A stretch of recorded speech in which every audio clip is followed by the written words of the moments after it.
사도행전 2장 37절부터 47절까지 말씀을 저와 여러분이 한 절씩 교독하고 마지막 47절 같이 읽겠습니다.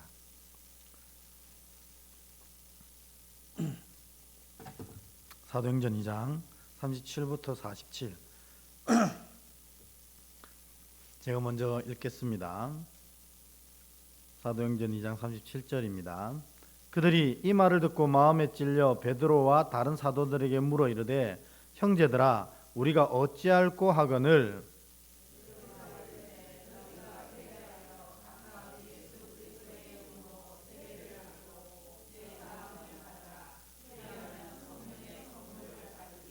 이 약속은 너희와 너희 자녀와 모든 먼데 사람 곧 주 우리 하나님이 얼마든지 부르시는 자들에게 하신 것이라 하고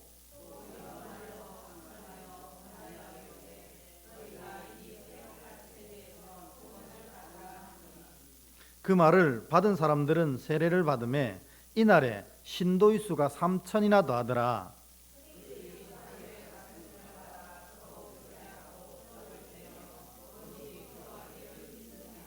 사람마다 두려워하는데 사도들이 말미암아 기사와 표적이 많이 나타나니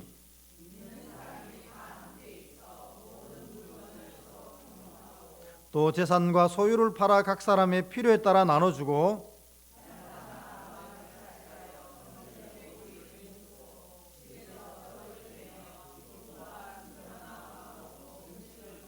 함께 했습니다. 하나님을 찬미하며 또 온 백성에게 칭송을 받으니 주께서 구원받은 사람을 날마다 더하게 하시니라. 아멘. 우리 앞뒤로 인사하고 오늘 말씀을 나누겠습니다. 하나님은 당신을 사랑하십니다. 인사하겠습니다. 하나님은 당신을 사랑하십니다. 네. 어때요, 여러분? 하나님이 여러분 사랑하시는 것 같습니까? 네. 이걸 느끼고 살아야 그게 바른 신앙으로 가고 있는 겁니다. 왜냐하면 우리가 믿음이 뭐 여러 가지가 있느냐 하지만 사실은 믿음의 성격은 두 가지가 있어요.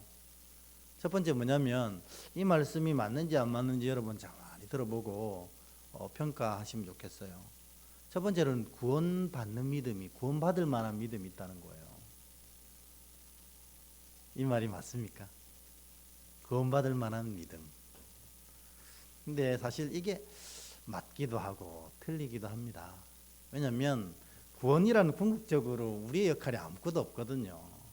하나님이 구원을 완성하시고 예수 그리스도를 구주로 고백하면 이 구원의 은혜를 허락하셔서 영생과 천국을 주시는데 사실 이 고백도 성령께서 우리에게 오셔야만 이게 고백이 되는 거지 우리가 이지적으로 이성적으로 판단해 봤을 때 저분이 진짜 하나님이고 저분만 고백하면 모든 일이 아름답게 이루어져서 내가 영생과 천국을 얻겠다 이런 결단으로 나서는 사람은 없다는 겁니다. 성령이 예수를 주로 신하게 하셔야 성령이 예수님이 주로 보이게 하셔야 그 영생과 천국이 느껴지게 하셔야 우리 고백할 수 있거든요. 그러니까 사실은 구원받을 만한 믿음은 예수를 구주로 고백하는 걸 말하는데 이것 자체도 우리가 가질 수 있는 게 아니라 성령이 주시는 선물이거든요. 그러니까 구원받을 만한 믿음 이거는 맞는 말이긴 한데 또 어떻게 보면 틀린 말이기도 합니다. 이 얘기의 핵심이 뭐냐면 구원에 우리가 관여할 수 있는 것은 전혀 하나도 없다는 뜻입니다. 그러니 여러분이 오늘 하나님 당신을 사랑하십니다 할 때 아멘 이렇게 웃으면서 대답한 것 자체가 하나님의 구원이 여러분에게 임해서 여러분이 그 구원의 은혜를 누릴 때에만 가능한 답이라는 겁니다. 아멘. 그래서 구원이 신이 난 겁니다. 나 같은 죄인을 주님이 용납하셔서 구원받게 하셨거든요. 근데 믿음을 또 다르게 얘기하면 이런 믿음이 있어요. 이거가 제가 매우 강조하고 싶은 믿음이에요. 뭐냐면 구원받을 만한 믿음이 있지만 또 뭐예요? 은혜에 합당한 믿음도 있다는 것입니다. 이게 틀림없는 겁니다. 은혜에 합당한 믿음. 우리가 구원받고 제가 맨날 얘기하는 거잖아요. 구원받고 바로 천국 가면 아무런 문제 없습니다. 근데 구원받고도 여전히 이 세상에 살기 때문에 이 세상을 살아가면서 받았던 그 구원의 그 놀라운 감격과 구원의 역사를 지켜낼 수 있는 하나님의 은혜가 필요하다는 겁니다. 그래서 하나님이 우리가 세상 살 동안에 이 세상을 이겨낼 수 있는 힘, 이 힘을 주시기에 합당한 믿음이 있는가? 그건 있다는 겁니다. 그게 어떤 믿음이겠어요? 은혜에 합당한 믿음은 어떤 거겠어요? 여러분, 제가 계속 얘기했었는데 은혜에 합당한 믿음은 다른 거 없어. 그럼 우리가 믿음대로 잘 살아야 돼. 진짜 제대로 살아야 돼. 물론 맞습니다만 그보다 더 중요한 게 있어요. 은혜에 합당한 믿음은 사모하는 영혼이라는 겁니다. 사모하는 영혼. 주님, 주께서 믿음의 자녀에게 이렇게 행하신다고 하셨사오니 그렇게 행하실 은혜를 내게 부어 주시옵소서. 이 사모함이 가득할 때 그것이 바로 은혜에 합당한 믿음이라는 겁니다. 그래서 지난주에 우리가 수요예배 때 제목이 뭐였냐면 하나님을 사랑하는 믿음이었어요. 그게 바로 하나님을 사랑하는 믿음이라고 이야기하는 겁니다. 그러니까 찬양 하나 할 때도 우리가 그냥 나는 주를 섬기는 것에 후회가 없습니다. 이렇게 멜로디와 음정을 딱딱 맞추어서 하는 것도 찬양이지만 정말 그 찬양의 단어 하나하나가 우리 심장을 훑어서 고백되어지는 찬양이 될 때 그게 하나님 사랑해서 부르는 찬양이거든요. 그래서 찬양팀이 아무리 뛰어난 음악성과 음악적 훈련을 받아도 이런 심령적인 놀라운 고백이 없으면 그것은 노래에 불과한 거예요. 찬양이 돼야 되는 겁니다. 우리가 기도를 한마디를 해도 정말 청산유수처럼 기도할 수 있어요. 진짜로 책으로 써도 부족함이 없는 아름다운 기도를 드릴 수 있지만 정말 그게 내 영혼에서 진짜 영혼에 꽉 짜서 그 영혼에서 나온 고백적인 단어 하나가 뭉쳐질 때 하늘 보좌가 움직여지는 거 아니겠습니까? 그러니까 사실 진짜 훌륭한 기도는 뭡니까? 주님이라고 눈물 뚝 흘리는 거 아니겠습니까? 그거에 모든 게 담겨져 있지 않습니까? 주님, 나를 사랑하시는 주님, 나를 여기까지 오게 하신 주님, 내가 가지고 있는 이 문제를 나보다 더 잘 아시는 주님, 이 문제를 새롭게 해주실 주님, 나로 이 아름다운 믿음의 길을 가서 이 인생을 이기게 하실 주님, 이게 주여 한마디에 다 포함될 때 그게 1만 마디 방언보다도 더 강력한 능력을 나타내는 겁니다. 그래서 우리가 진짜 구원받을 만한 믿음은 주님 주시는 겁니다. 이거는 뭐 공부를 많이 했고 복음을 많이 들었고 이게 아니고 그저 하나님이 정하셔서 주시는 거예요. 근데 성경을 보면 하나님은 모든 사람이 구원에 이르기를 바라신다 하셨거든요. 그러니까 사실 모든 사람에게 이 은혜를 주시는 거예요. 구원에 합당한 믿음은. 근데 그게 반응하고 안 하고가 차이가 나는 겁니다. 그러나 이 은혜에 합당한 믿음은 우리가 날마다 사모하고 날마다 간구하고 그래서 그 은혜의 자리에 나가려고 애를 쓰는 것을 말하는 것입니다. 그래서 제가 여러분들에게 진짜 간절히 바라는 건 뭐냐? 여러분 중심에 이 은혜에 합당한 믿음, 하나님을 사랑해서 하는 믿음이 가득 채워지기를 바라는 겁니다. 그래서 여러분의 발걸음 하나에 하나님의 은혜가 절벅절벅 이렇게 적셔지는 그런 놀라운 백성 되기를 주의 이름으로 축원합니다. 그래서 수요 예배를 제가 드리는 거예요. 이 말씀으로 예수를 믿는다는 게 진짜 뭐냐? 우리가 그냥 아멘 나는 구원받았으니 내 모든 끝났어가 아니고 이 구원받은 이후에 이 세상의 삶 가운데 어떻게 하면 하나님의 은혜를 풍성히 누리는 복된 삶을 살게 되고 그래서 사실은 이 은혜가 왜 중요하냐면 이 은혜가 떨어지면 이 받았던 구원의 은혜를 놓치는 분들이 실질적으로 많이 나타난다는 겁니다. 제가 고등학교 다닐 때 교회학교 다닐 때 저랑 같은 반 한 반에 30명이었어요. 제 같은 반, 교회학교 같은 반이 30명이었습니다.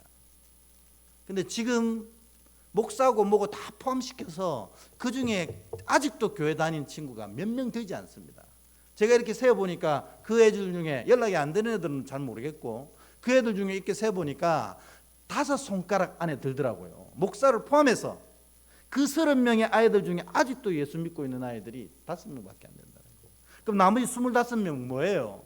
여기서 은혜를 잃어버려서 그 받았던 구원의 감격들을 다 놓치고 세상 속에서 이제 돌아오지 못하고 그 속에 그냥 잠식당해 살고 있는 친구들이 25명입니다. 그래서 이 은혜에 합당한 믿음을 쌓아가는 것이 중요한 거라는 겁니다. 받았던 구원을 지켜내는 힘도 여기서 나오는 거예요. 사랑하는 여러분이 은혜에 합당한 믿음을 탁 소유하셔서 살아가는 것도 행복하고 믿어가는 것도 신나고 그리고 하나님이 이왕해 주셨던 놀라운 영생을 주님 앞에서 당당하게 누리시는 복된 자 되시길 축원합니다. 그래서 예수 믿는다는 게 뭐냐? 이 세 주째 얘기했거든요. 첫 번째 뭐예요? 예수 믿는다는 게 구원받은 백성이 이제부터 예수 믿고 살아간다는 것은 그의 삶과 믿음의 주어가 뭐가 돼야 된다는 거예요? 하나님이 돼야 된다는 겁니다. 주어가 하나님이란 뜻은 문학적인 표현이잖아요. 실제적으로 얘기하면 내 삶의 결정권이 하나님께 있음을 고백하는 게 예수 믿는다는 그것의 첫 번째 요소라는 겁니다. 여러분 이렇게 따지면 우리의 믿음 가운데 정말 부끄러운 부분이 너무너무 많이 생기는 거예요. 내가 진짜 내 삶의 주어를, 내 믿음의 주어를 하나님으로 두고 있냐는 거예요. 내 마음대로 다 하고 힘들어지면 주님께 오는 거예요. 힘들어지면 주님께 오는 게 은혜라고 얘기합니다. 또 왜냐하면 내 마음이 내 삶이 편하면 주께도 오지도 않거든요. 근데 여러분 예수 믿는다는 건 구원받은 자로 산다는 것은 왜냐하면 그분이 내 생명을 살려주신 분이기 때문에 나를 구원하신 분이기 때문에 내 삶을 이끌어 가시는 분이기 때문에 이제 내 삶의 믿음의 주어를 오직 하나님으로 두는 게 예수 믿는다는 것의 핵심 내용이라는 겁니다. 그래서 여러분 매번 성령님께 여쭤보라고 했잖아요. 화장실 갈 때에도 왜냐하면 이게 습관이 돼야 되거든요. 우리가 마음이 없어서 그런 게 아니고 세상에 젖어서 그런 거예요. 하나님을 향한 마음 여기에 없는 사람 어디 있어요? 제가 막 하나님을 향해 간절한 마음이 있는 것처럼 설교자이기 때문에 그렇게 얘기하지 여러분들도 다 똑같이 계시잖아요. 근데 이게 습관이 안 되다 보니까 늘 죄의 습관을 쫓아서 가는 겁니다. 왜냐하면 구원받아도 죄는 여전히 여기 안에 있거든요. 그러니까 습관을 가져라 해가지고 제가 매번 하나님께 성령님께 여쭤랬잖아요. 성령님 저 화장실 가도 될까요? 지금 당장 조금 급한데 이러면서 그러면 성령님이 가지 마라 하시겠어요? 근데 가지 마라 하실 때 안 가는 게 믿음입니다. 왜냐하면 저는 틀림없이 믿기를 옷에 싸는 게 더 큰 은혜입니다. 그렇다면 진짜요? 하나님 그건 너무 시잖아요. 지나고 보면 다 이유가 있더라고요. 성령님이 노하시는 데는. 이건 제가 막 아주 유치하고 단순한 비유를 들었지만 성령님이 노하실 때는 내 이성과 내 판단으로는 아닌 것 같아도 나중에 알고 보면 다 이유가 있습니다. 그래서 이게 갈 길이 먼데 빨리 넘어가야 될 것 같습니다. 삶의 주어가 돼야 된다. 여러분 삶의 주어가 하나님 되시길 축복합니다. 두 번째는 머뭇머뭇하는 게 믿음 아니라고 그랬어요. 머뭇은 구원받기 전에 하는 짓입니다. 구원받고 나면 이제 나는 하나님의 것이기 때문에 오직 하나님만 택하게 되어 있는 겁니다. 머뭇한다는 것은 내 믿음이 지금 저 삼천포로 빠지고 있다는 거예요. 머뭇하는 것 아닙니다. 오직 하나님만 쫓아가는 것. 그래서 이 경건의 능력이 뭐냐면 우리가 거룩이라고 부르거든요. 거룩은 다른 게 아니잖아요. 구별할 수 있는 능력을 거룩이라고 부르거든요. 하나님의 것과 하나님의 것이 아닌 것을 금방 구별해내고 하나님의 것을 다 움켜쥐는 게 거룩의 능력입니다. 근데 우리가 경건의 모양은 있는데 뭐가 없습니까? 이 경건의 능력이 없는 거예요. 그래서 거룩한 것을 팍 붙잡을 수 있는 힘이 없는 겁니다. 그러니 계속 이렇게 하는 겁니다. 이렇게. 여러분 이렇게 많이 해보셨죠? 요거 하나님 붙잡는 게 요게 유익인가? 요번엔 좀 놓고 요거는 좀 세상 일을 하는 게 유익인가? 이러고 있는 겁니다. 이거 머뭇머뭇이라는 겁니다. 성경이 말하는. 이거는 예수 믿는 게 아닙니다. 하나님 것이면 딱 붙잡는 게 이게 믿음입니다. 지난주에 얘기했던 것처럼 하나님을 사랑해서 하는 게 다 진짜 믿음이 된다. 이런 얘기를 했습니다. 오늘 설교 제목 보시면 아시겠지만 예수 믿는다는 건 네 번째는 회개하는 삶이다. 이렇게 얘기했습니다. 그러니까 여러분 우리가 다 구원받았다는 건 예수님 만났다는 얘기거든요. 예수님 딱 만나면 제일 먼저 일어나는 일이 뭘까요? 여러분 예수님 만나면 회개가 다른 게 아니고 내가 확 드러나는 겁니다. 처음에는 몰랐거든요. 우리가 교회에서 여러분 다 죄인입니다 이러면 믿음이 없으면 그게 제일 듣기 싫어요. 내가 도대체 뭔 잘못을 했길래 나를 죄인이라고 하느냐. 나 이때까지 법 하나도 어겨본 적이 없는 사람인데 뭘 날 죄인이라고 자꾸 부르느냐 하거든요. 그게 죄인이라서 그런 겁니다. 근데 하나님 앞에 탁 서면 엑스레이처럼 나의 모든 게 쫙 드러나는 겁니다. 우리 그 장로님 성경 공부하실 때 그런 얘기했는데 옛날에 내가 잘못했던 것, 어릴 때 잘못했던 것들이 예수님 만나면서 그 회개가 먼저 시작되더라는 거 아닙니까? 그러니까 주님 딱 만나면 회개가 시작됩니다. 왜냐하면 내가 얼마나 어리석었고 얼마나 모자랐고 얼마나 죄인이었다는 것이 너무 엑스레이처럼 탁 드러나니까 이 핑계할 수도 거짓말할 수도 없는 거예요. 그냥 꼬꾸라져서 주님 죄송합니다 이렇게 얘기해요. 그러니까 예수 믿는다는 것은 회개가 시작될 수밖에 없다는 것입니다. 근데 문제는 뭐냐면 이 회개가 아주 적당하게 변신해서 우리에게 오는 거예요. 그래서 회개 아닌 회개, 내 거 아닌 내 거 같은 그게 돼버리는 거예요. 회개 같은데 회개 아닌 회개 같지 않은 회개를 우리가 하고 있는 겁니다. 그게 뭐냐? 오늘 살펴보려고 합니다. 우리 37절 한번 읽어보도록 하겠습니다. 37절 같이 있습니다. 시작. 그들이 이 말을 듣고 마음에 찔려 베드로와 다른 사도에게 물어 이르되 형제들아 우리가 어찌할꼬 하거늘. 아멘. 베드로의 설교를 듣고 이 회중들이 마음에 큰 찔림이 생겼어요. 와, 이게 뭐지? 이 찔림은 뭐지? 그러니까 어떻게 할 수가 없는 거예요. 왜? 예수님 딱 만나니까 이게 쫙 드러나거든요. 내가 바리새인 중엔 바리새인이고 히브리인 중엔 히브리인이고 하나님 율법으로 부족함이 없다고 막 뻥뻥 큰 소리를 치는 사람이 주님 딱 전 앞에 서니까 이 더럽고 모자라고 어리석은 게 확 드러나는 거예요. 그러니까 이 사람들이 베드로에게 묻습니다. 형제요, 내가 어찌할꼬? 이렇게 묻는 겁니다. 여러분 이거 회개입니까? 아닙니까? 아니라고 하는 거예요. 베드로가 얘기합니다. 그건 회개가 아니야. 감정적 동요나 언어적인 고백은 회개가 될 수가 없어. 이렇게 얘기합니다. 그거 우리가 좀 이따 배워보고요. 이런 경우가 성경에 꽉 찼습니다. 회개 같은 회개 같지 않은 회개 꽉 찬 거예요. 여러분 제일 먼저 나오는 사람 대표적으로는 바로왕이 있습니다. 여러분 성경부터 먼저 볼까요? 출애굽기 9장 27절 한번 봅시다.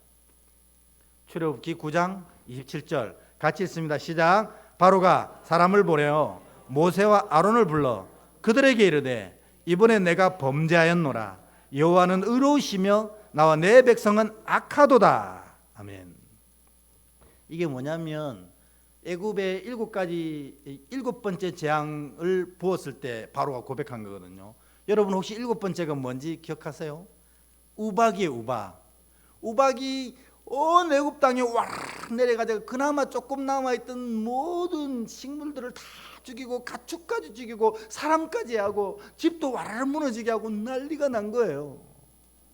이 기상이 왜 이렇게 엉망이냐 하고 고센 땅을 봤더니 고센 땅은 하나님이 지키셔서 우박이 한 덩어리도 떨어지지 않는 겁니다. 그러니까 바로가 이걸 보고 와, 하나님이 하셨구나 깨달았습니다. 그래서 모세와 아론을 불러가지고 그들에게 고백합니다. 다 내가 잘못했다, 내가 악하다 막 이렇게 얘기합니다. 근데 이게 회개가 아니라는 것이 드러났습니다. 이렇게 해놓고 하나님이 그를 회복시킬 때 이스라엘을 보냈어요, 안 보냈어요? 안 보냈거든요.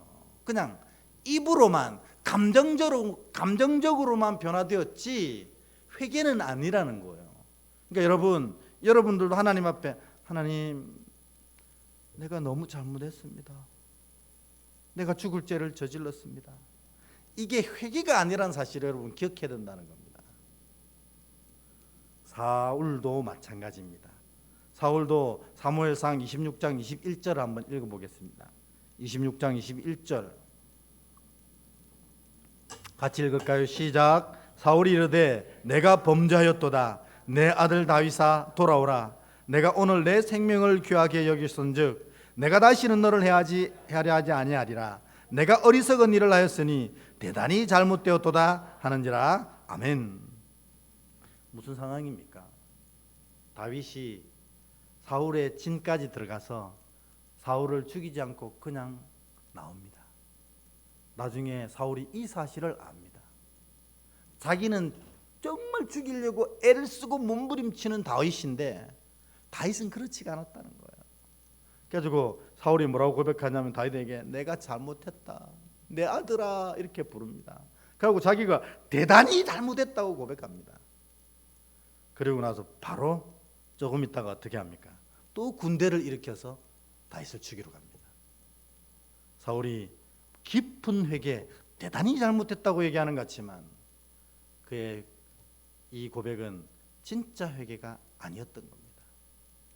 입술로 고백하는 것, 마음으로 동요를 일으키는 것, 이게 회개가 아니라는 사실을 여러분 기억해야 합니다.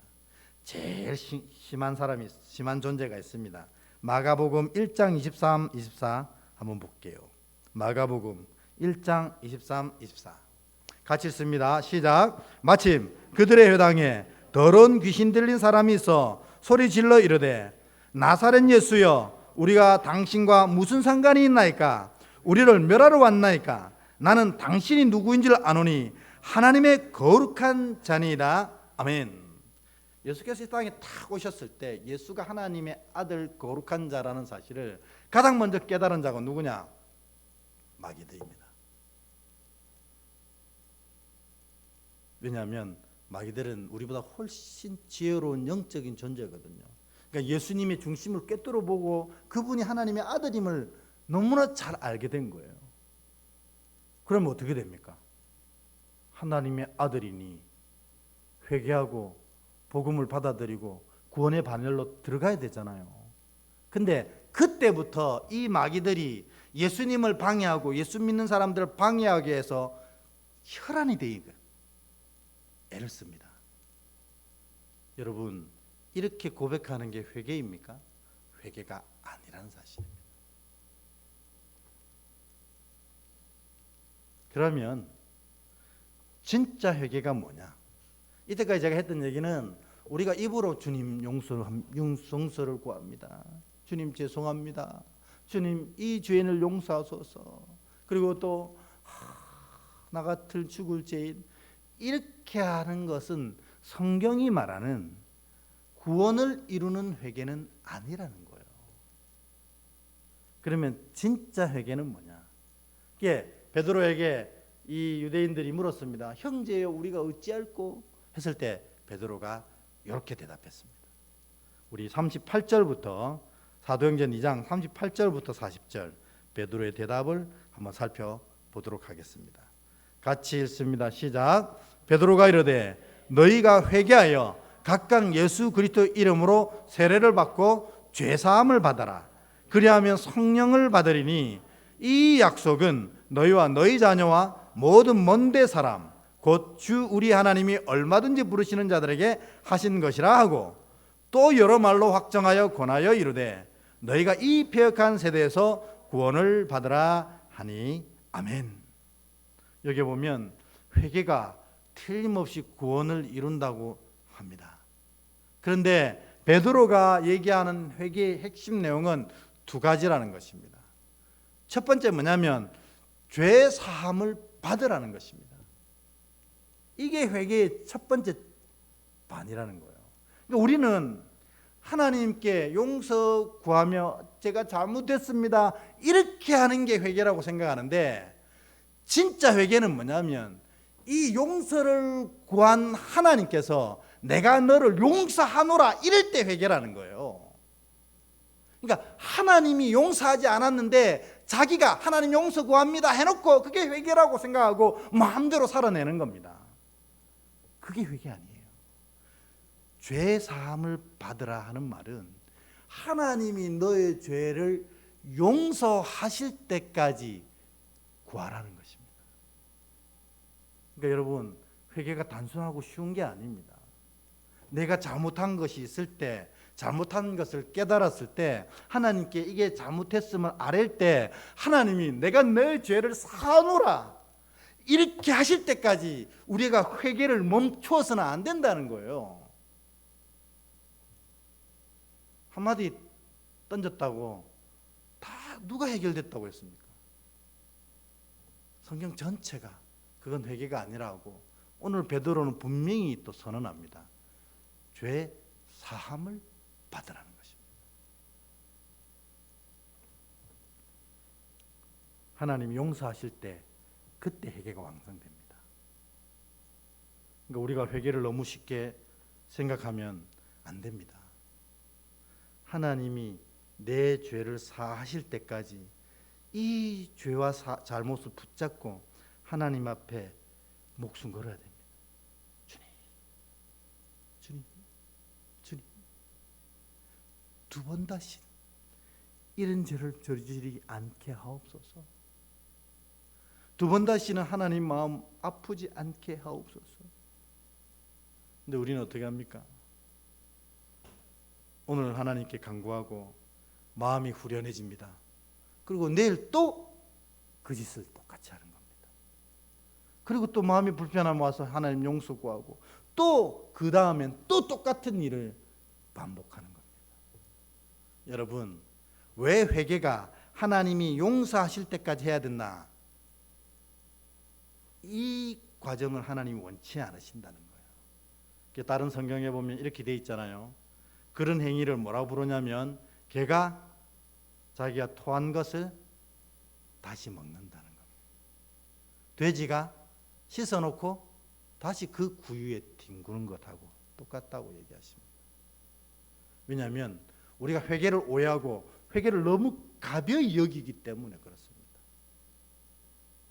하나님이 내 죄를 사하노라 할 때까지 붙잡고 하나님 앞에 이 문제를 놓고 해결하기 위해서 무릎 꿇고 있는 것이 진짜 회개라는 것입니다. 그래서 다윗은 자기가 잘못했을 때 어떻게 합니까? 다 벗고 베옷을 입고 죄를 뒤집어 쓰고 하나님이 허락하실 때까지 하지 않습니까? 그러면 하나님이 내 죄를 사한다는 사인이 뭐냐는 거야. 언제까지 이러고 있어야 되냐는 거죠. 언제까지라고요? 성령을 선물로 주실 때까지입니다. 여러분, 이게 계속 지금 고린도서에서 하나님의 지혜를 얘기하는데 이것이 진짜 하나님의 지혜의 결과라는 겁니다. 왜냐하면 우리는 뻔합니다.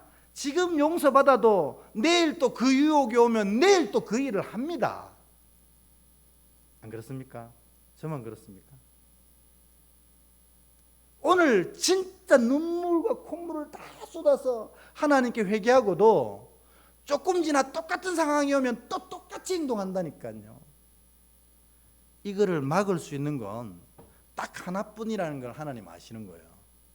성령님이 우리 안에 오셔서 우리의 심령을 완전히 바꾸시고 우리의 삶을 탁 이끌어 가실 때에만 이 문제가 해결이 된다는 것입니다.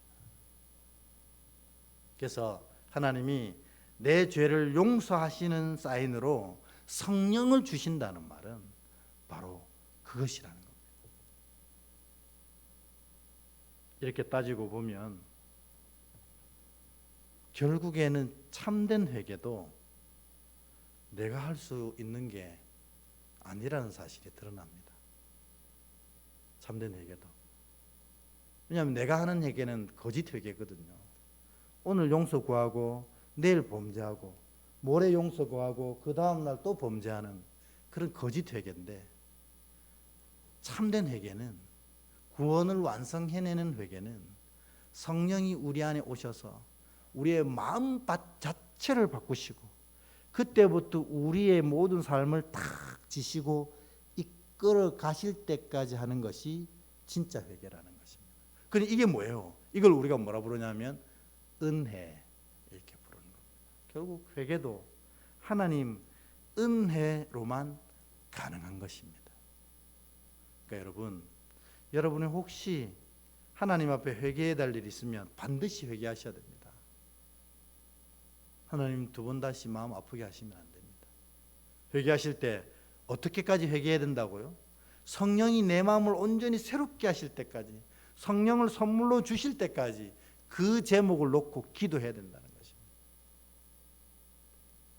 다윗은 이 사실을 너무나 잘 알았습니다. 다윗이 진짜 멋있는 인생을 살았고 오직 하나님만 섬기는 귀한 삶을 살았는데, 딱 한 번인지는 모르겠습니다만 성경에는 한 번이라고 나오지 않나요? 나중에 또 백성들 숫자를 살리고 할 때도 있었지만, 여러분, 다윗이 가장 큰 죄를 저질렀던 게 언제입니까? 자기를 그렇게 충성하는 신하 우리야 장군의 아내 밧세바를 취하는 것입니다. 이것은 한 번 실수라고 얘기한다면 이게 한 번 실수가 아닌 게, 이 죄를 덮기 위해서 충신 우리야를 전쟁터에 일부러 내보내서 죽여버립니다. 그리고 이 밧세바를 자기 아내로 취하지 않습니까? 세상 사람들은 칭찬합니다. 충신 우리야 장군의 아내를 거두어주는 신실한 왕으로 칭찬합니다. 근데 사실 그 속은 이렇게 썩어 넘쳤던 것입니다. 그래서 나단 선지자가 이 다윗에게 책망하며 하나님의 심판을 선언합니다. 이럴 때 그가 죄를 뒤집어 쓰고 하나님 앞에 회개의 은혜를 주실 때까지 기도하는데, 그가 했던 기도가 시편 51편 10절 11절의 기도였습니다. 여러분, 왜 그가 이런 기도를 했는지 오늘 이 얘기를 쭉 듣고 보면 이것이 드디어 이해가 되는 겁니다. 같이 읽겠습니다. 시작. 하나님이여, 내 속에 정한 마음을 창조하시고 내 안에 정직한 영을 새롭게 하소서. 나를 주 앞에서 쫓아내지 마시고 주의 성령을 내게서 거두지 마소서. 11절은 안 나왔네요. 11절이 더 중요한데 제가 한번 더 읽겠습니다. 11절. 나를 주 앞에서 쫓아내지 마시며 주의 성령을 내게서 거두지 마소서. 다윗이 자기의 잘못을 하나님께 고백하면서 왜 성령이 떠나지 말아달라고 기도하는 것입니까?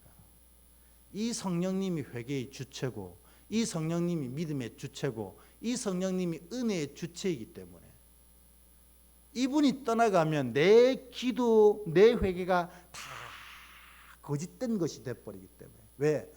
다시 또 그 일을 반복합니다. 그래서 다 저를 징계하셔도 좋은데 이 성령만은 제게서 떠나지 말게 해달라고 다윗이 기도하는 겁니다. 영적인 역사가 어떻게 일어나는지를 너무나 잘 알았던 것입니다.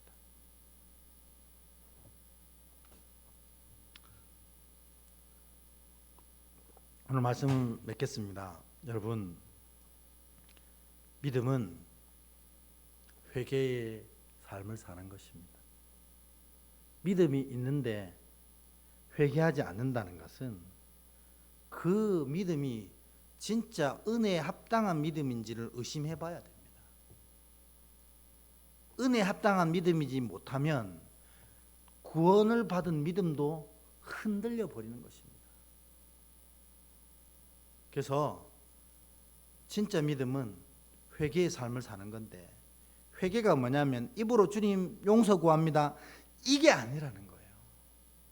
이 문제에 대한 모든 것을 성령이 바꾸어 주실 때까지, 내 심령 자체에 성령이 임재하셔서 내 심령 자체를 바꾸어서 내 삶이 완전히 새롭게 될 때까지 주께 매달리는 것이 진짜 온전한 회개라는 것입니다. 왜냐하면 그렇게 안 하면 우리는 또 똑같이 반복해서 산다는 것입니다. 언제까지 주님 마음을 아프게 하고 사실 겁니까? 제대로 된 회개하십시오. 한번 기도를 시작했으면 성령께서 이 어리석은 마음을 완전히 뿌리채 바꿔 주실 때까지 붙잡고 기도하셔야 됩니다. 그래야 진짜 은혜에 합당한 믿음을 지켜 나갈 수가 있는 것입니다. 그러면 요 질문하고 말씀을 마치겠습니다. A라는 사람이 있습니다. 저 A라는 사람이 진짜 참된 회개를 했는지 안 했는지를 어떻게 알 수 있을까요? 어떻게 알 수 있겠습니까? A는 이제부터 성령님 말만 듣는 겁니다. 그건 참된 회개자입니다. 회개했다고 하는데 아직도 자기 얘기를 쫓아가고 사람의 얘기를 쫓아가고 세상의 생각을 쫓아가고 있다면 성령을 선물로 받은 게 아니라는 거예요. 여전히 그의 마음 중심은 죄의 자리에 있다는 뜻입니다. 그래서 저는 여러분에게 마지막 이 말씀을 드리고 싶습니다. 믿음이 회개하는 삶이라면 그 회개하는 삶은 성령님 말만 듣는 삶입니다.